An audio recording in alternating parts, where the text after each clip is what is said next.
As always, today's reference videos will be in the description. Now let us begin part 2. Welcome back. Let's start by looking at the recommended entries. First, front may be baked this time. Before having single sky and swimming submergence ski, front would be weak compared to end position. And because singles ult unrestrained, a red shift would not be valid or activated late. There are not many ways to win against end. But just as having a plan to have a developer to support your aces, having front entry means that you would use it as a pacemaker. In this case, if you are lucky enough, you could have some chance to win as a front. Recommended front runners, ideally we would want stamina 20% upgrade rate to our runners. Now these three would be a great candidate. For Top Gun, she has a breath of fresh air, so that would be nice. For McQueen, she cannot use her own cards, so no cooldown. However, if you were to use anime McQueen instead of the original, she has cooldown, so kind of like a choice to make. You wouldn't be using the original McQueen ult in this case, but there were cases who used anime McQueen in the past. Miona Bourbon has 20 stamina and 10 power growth rate, so she can be useful for obtaining stats. The downside is her healing skill is for medium, not long, so if you use her, taking healing skills from support cards are needed. Moving on to the pace. Pace would be the hardest because the stamina consumption would be highest compared with the other position. For that matter, when we want to choose a runner, having a self-healing skill would make it easier. Having Animateos, Race Planner, or Always Gourmet is one example, or like the case of Narita Bryan, who has a decent growth rate of stats we needed the most. She has shown on the Gemini Cup quite often. I myself have used Bryan for this region. You could use Super Creek and Tachyon as well because of their ultimate being a healing skill, but considering the ranking conditions for them, you may have to rely on other people taking front or pace. Other awkward things to point out is that for Super Creek, she can use her own card. Tachyon might be decent choice by using her own ult, plus the Swing Maestro, Race Planner, and if we were to take extra skills, Cooldown or Gourmet would be good candidates. For the downside, pace, because valid acceleration skills for late race activates late, so having accelerations all inherited is a bit awkward. For the late position, on your left can be used, but keep in mind that it could activate in the random position during the late race. Grass Wonder has this skill herself, so she could be used as a late position.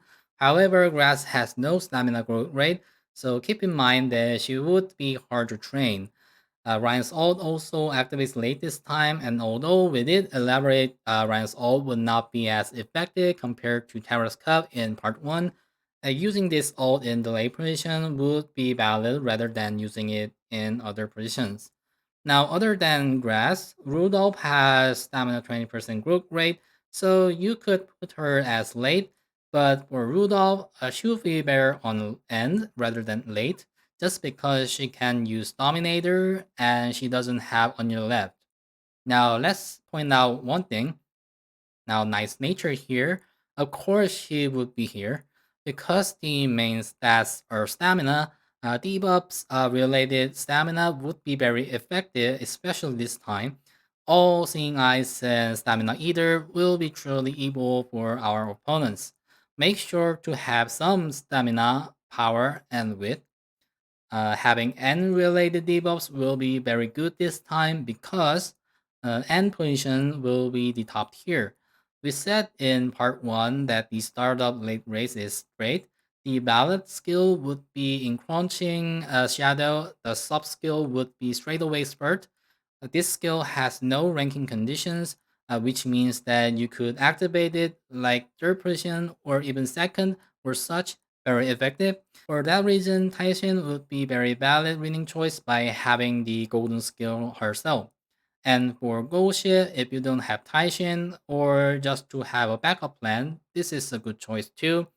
You could get the sub skill from Hishiyama Jones SR power card, Also, with Go Ship's Golden Healing skill, she can be more stable.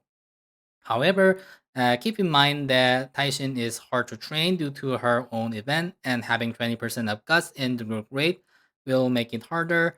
Other than Taishin and Golship, having Rudolph for N could be considered, or if you want to go far enough, Brian and Ogre can be considered using it as an N as well. For the recommended support cards, besides his Amazon's SR card, the rest will be used almost all of the run. Super Creek gives you Swinging Maestro, McQueen gives you Cooldown, and Manhattan Cafe. SR card gives you Long Skill and Distant Stamina, and some nice events.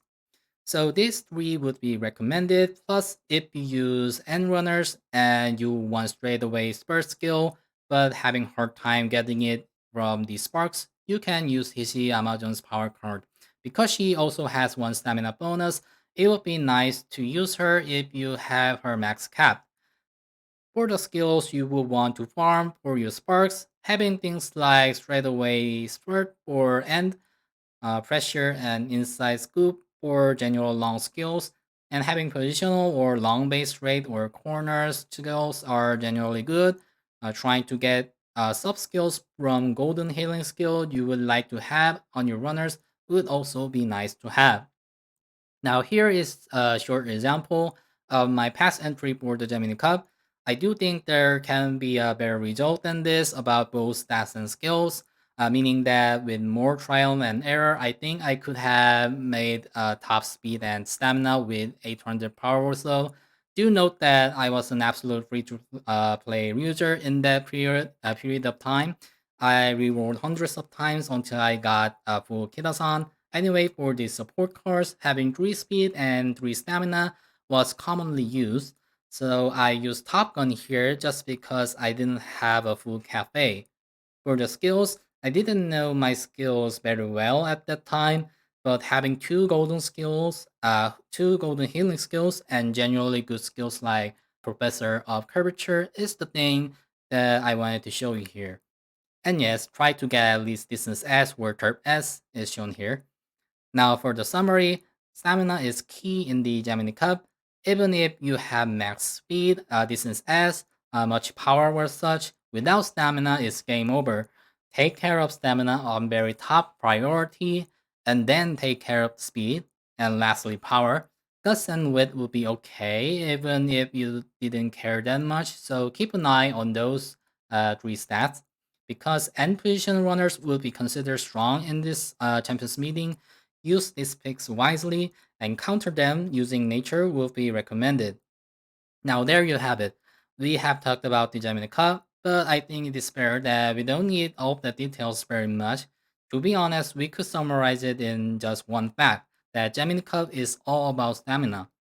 As always, thanks for watching, and I'll see you in the next video.